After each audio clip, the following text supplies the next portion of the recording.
So I'm sure a lot of y'all heard about this storm coming through. I'm out here in Oklahoma, but let me just tell y'all, man, just be prepared, man.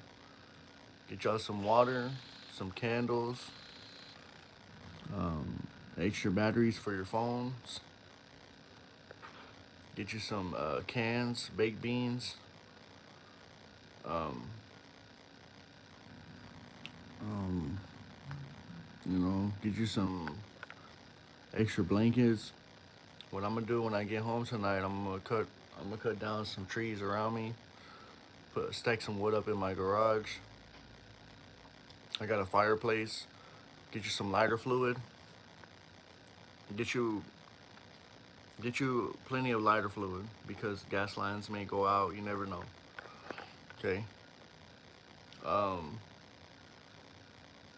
man, and just enjoy this family time.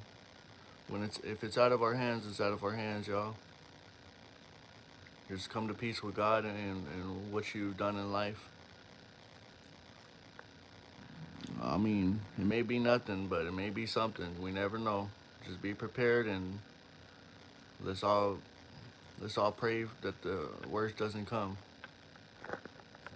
Y'all be safe.